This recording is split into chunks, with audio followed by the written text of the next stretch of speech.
일본 정부가 집단자위권 행사 용인을 가기 의결하자 일본에서는 찬반 양론이 거세게 부딪히고 있습니다.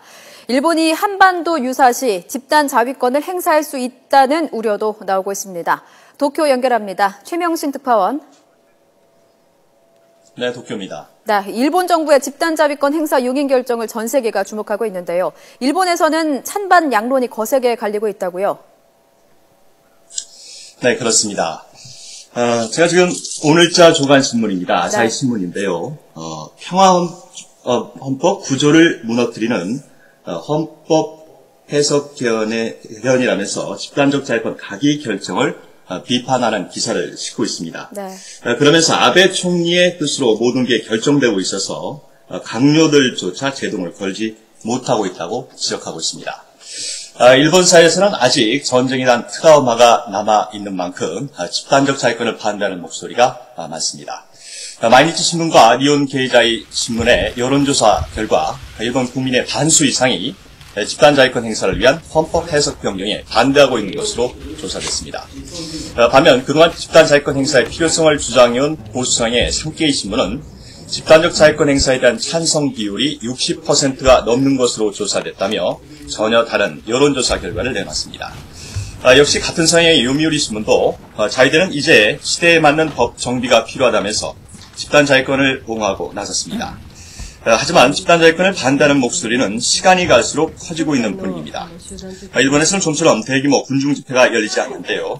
집단자위권을 반대하는 대규모 집회가 연일 열리고 있습니다. 그제에 이어서 어제도 도쿄 총리관저 앞에서는 반전 시민단체 주최로 만여 명이 참가한 가운데 반대 시위가 열렸습니다.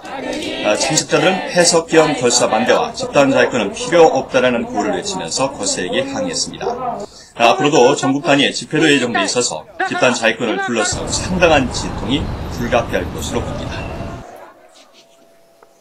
네, 일본이 집단자위권을 행사하면 한반도에 진출할 수도 있다는 우려가 계속 나오고 있지 않습니까? 네, 그렇습니다. 우리 입장에서는 일본이 북한 급변 사태 등을 이유로 자국민 보호를 내세워서 한반도에 파병하는 상황이 고민거리입니다. 아베 정권은 한국의 요청 없이는 한반도에 군대를 보낼 일은 없을 것이라고 설명하고 있습니다.